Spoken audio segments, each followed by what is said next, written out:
Yes, fight fans, body and mind, sports welcome. You are fully appreciated. If you are here for another session of boxing talk, my people, and in this round, my guys, this round, what do I have for you? I have Jack Catterall, my people. After that great win for him over Regis Prograis at the Co-op Arena, Manchester, my guys. 26th of October, this Saturday just gone, my people. And so lands himself in a very sweet spot at the 140 pound division, where he's just placed amongst a plethora a plethora of title shots that he can choose from, my people. So yeah, we'll talk about the fight and also go into that specific plethora of choices that he has, and how it has really just shaped up the 140 division, the top half anyway, as to who might be fighting who next, my guys. Who and who next, guys. So yeah, I think that kind of sums up what this video is about, my people. And so, without any further delay, let's just get cracking, my people. And so, after that great win there, Jack Catterall, he now uplifts his record to 30 wins, 1 loss, 0 draws, my people. And the kid is doing well so far, my guys, and giving us 13 KOs out of his wins so far. Moving on to his opponent, Regis Prograis, 35 years old. After the fight, hinted at retirement, my people. He is saying he has spent a lot of time in the sun and now it's time to give others the turn. Youngers coming up to come and show their talent, and of course in his mind he's thinking what he has done already. He has been there and done it before, so let the younger ones come up and do their thing, my people. Said Regis Prograis, who weirdly enough is talking about going into bare knuckle fighting. I don't know what he wants there. Retire from boxing to go to bare knuckle fighting, where everybody knows where the money is in boxing, my guys. And so yeah, I don't know why. He did say other things as well, but I will go into that after I give you my little review on this fight, my people. And yeah, after saying all that though, well, I might as well say that Regis Prograis, 35 years old now, possibly now tired from the sport, with a record of 29 wins, 3 losses after this recent loss, and 0 draws out of his wins, 24 coming via KO. So he's given us a lot of exciting knockouts in his career, as he has now hinted at retirement, my people. But Jack Catterall, I have to say, in this fight, my people, was very sharp, very composed, very smart in there, my people. Wasn't taking unnecessary risks, doing what he doesn't have to. He's just doing what works, what was working for him in the fight. It more or less went exactly how I predicted it would go. I actually thought Catterall will win via a unanimous decision, which he did. Because coming into this fight, Catterall, who is a thinking type of fighter, he's a more of a boxer. He's a boxer. I would say a pure boxer. If you let him be, he can come in. He can come on the inside and initiate as well.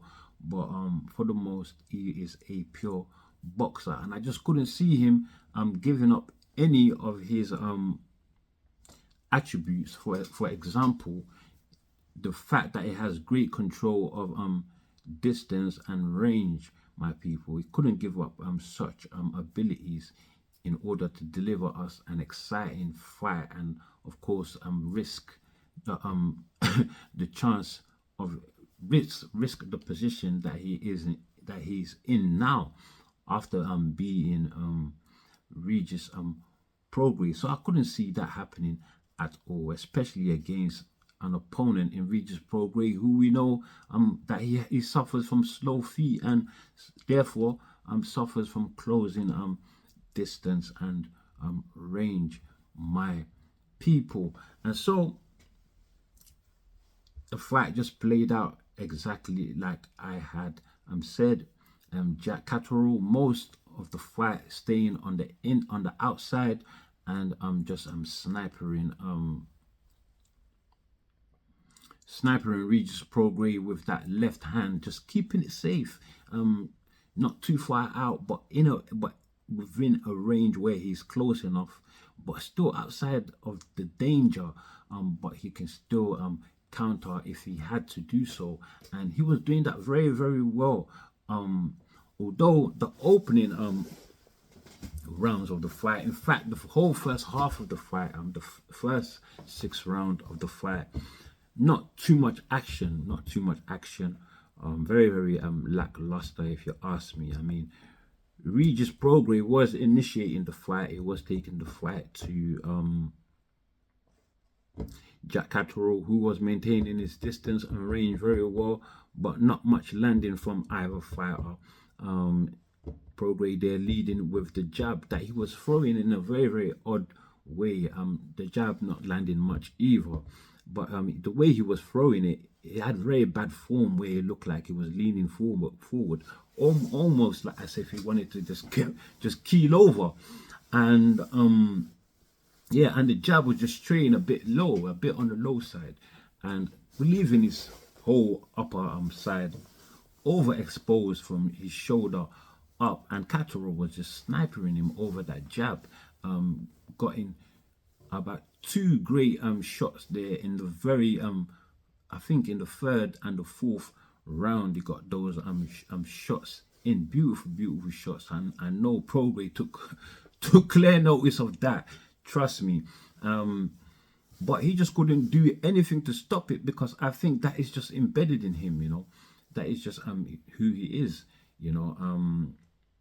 So he was just overexposed in the fight there. But out of the first 6 rounds, I did give him at least 3 rounds, my people, because of the fact that there wasn't much action in the fight, but he was the one pushing the fight and landed a few shots of his own as well. Most of them missing and grazing, but he was definitely throwing more, my people, I thought. But going into the second half, actually, before I do that, I might as well say that Prograis' efforts to make the fight, they actually paid off for him in the 5th round, you know, where he actually dropped Jack Catterall.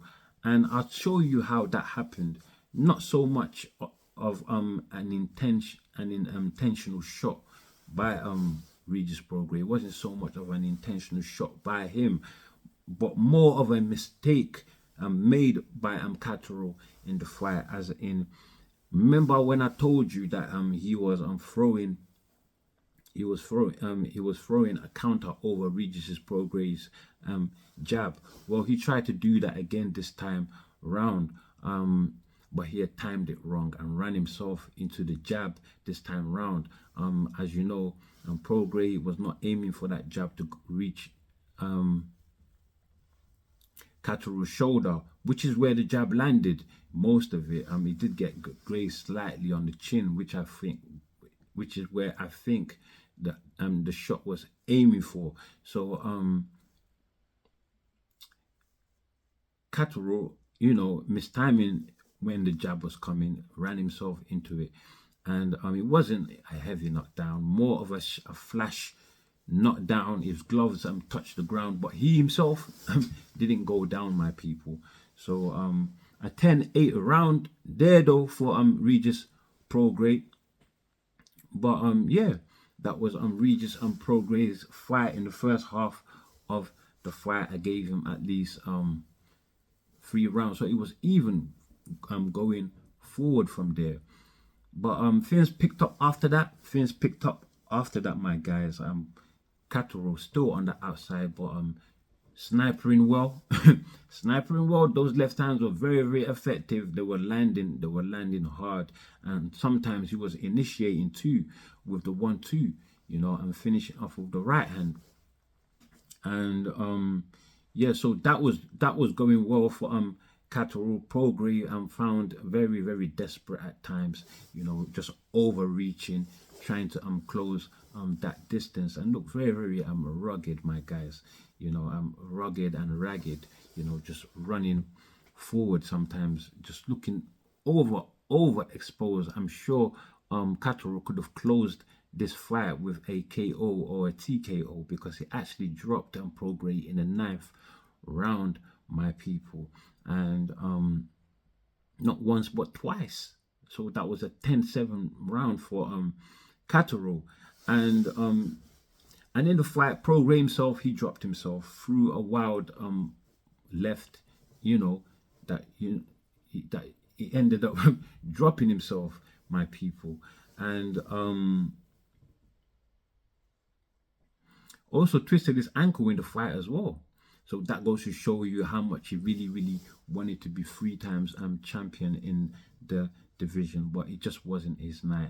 Catterall didn't pull out all the stocks either to make it an exciting fight, but overall, I thought it was a comfortable showing for himself, my people, and yeah, it's gonna be good for him moving forward, my people. And so yeah, after that fight now, Regis Prograis, he took it quite well. I've told you already about him speaking of retirement. He also spoke highly of Catterall, actually giving him the highest praise, and telling Catterall that he's the best he has ever faced in his career, which means to me that he thinks Catterall is better than Devin Haney, who in fact Prograis didn't win not even one round against Haney.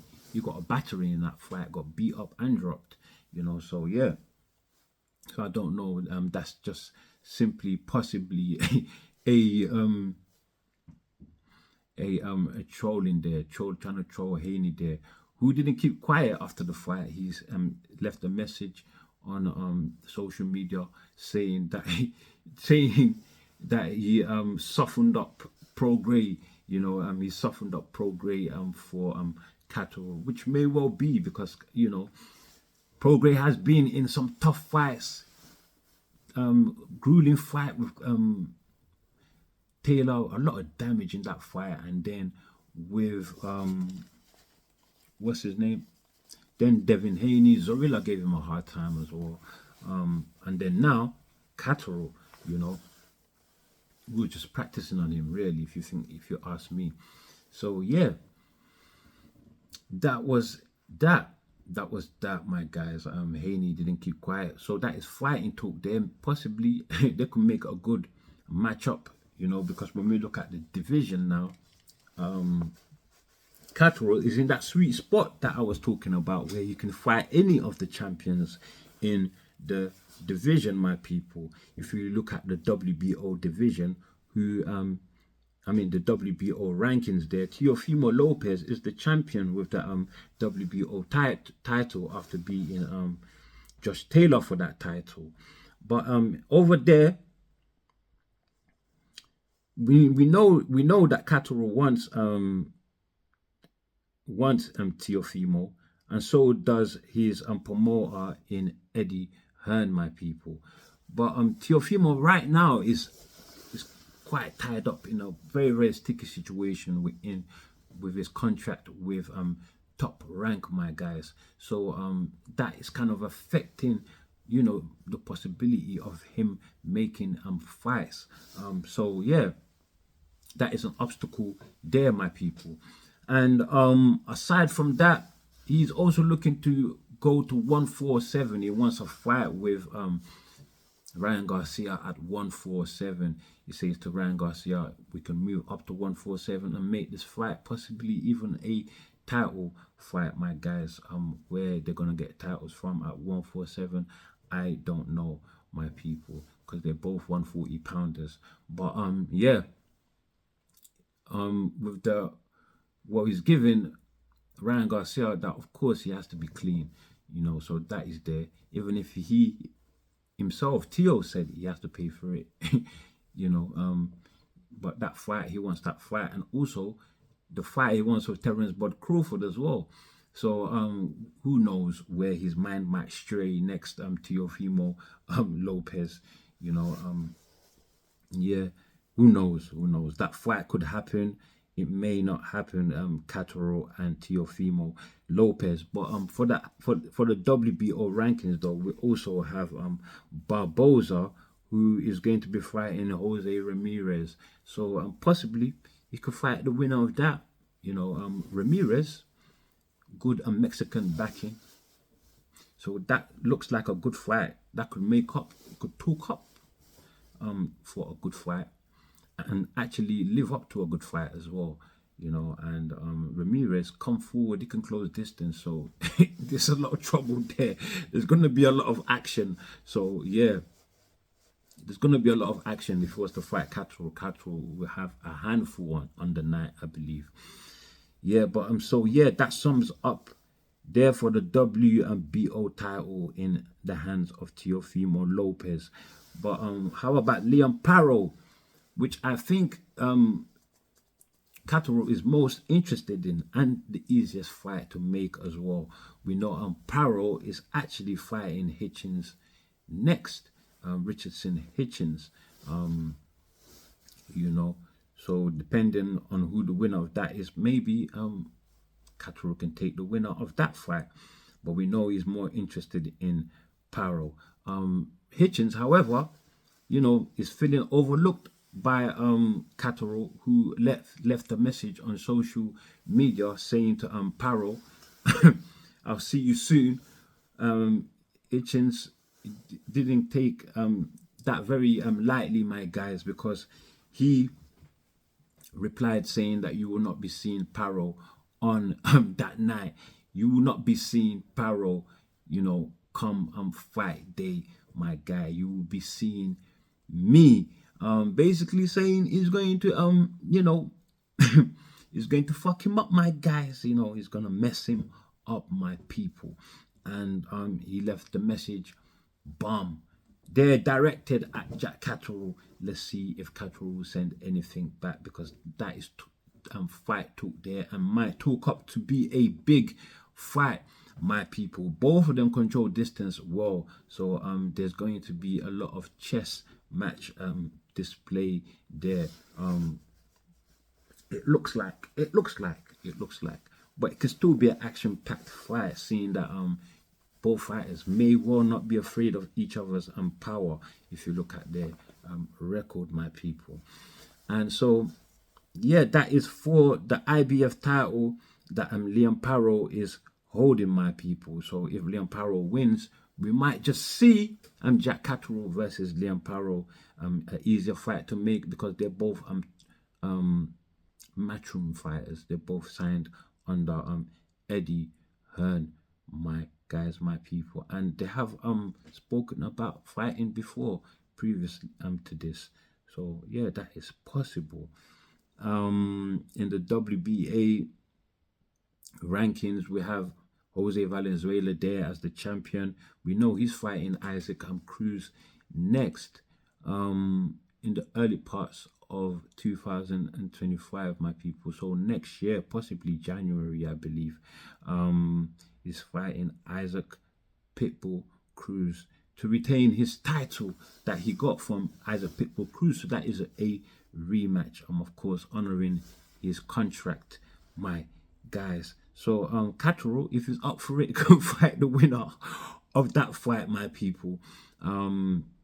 As you know, if Pitbull Cruz wins, Catterall's got a handful, because Pitbull Cruz can close distance, he can punch hard, and he is relentless, guys. He's a come forward, relentless sort of fighter, bully you type of fighter. So yeah, if he's up for the challenge, that is there too.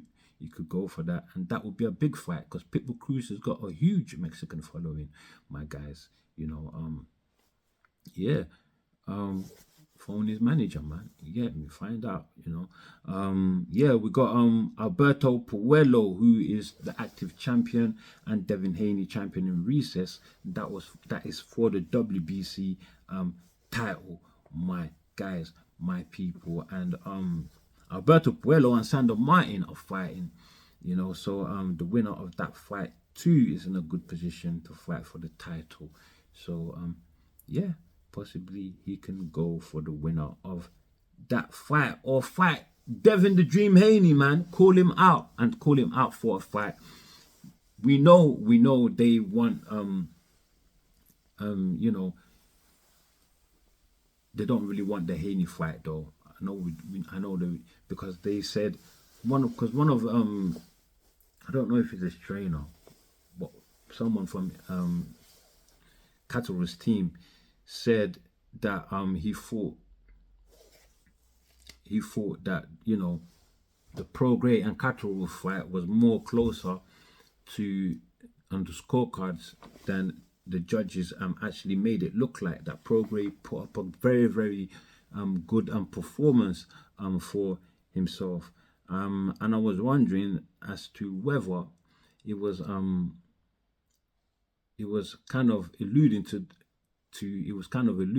that you know that his guy Catterall possibly fought a difficult fight, you know, and so possibly he's thinking fuck no Hitchens and Devin Haney, and fuck that fight, you know what I'm saying? So he's possibly, because he said something about the styles and rare tete, but so when you know something about not being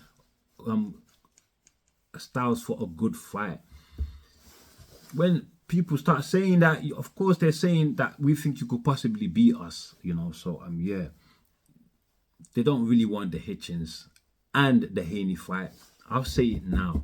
They don't want that. They're looking for Paro or Teofimo Lopez, or maybe another fighter, possibly Jose Ramirez.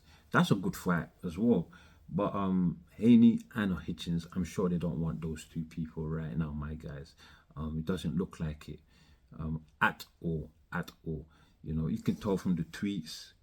My man, what's his name, Catterall, only calling out Paro and not Hitchens, that as well, and what the trainer said, you know. So yeah, more or less, my people. But that's all I have for you.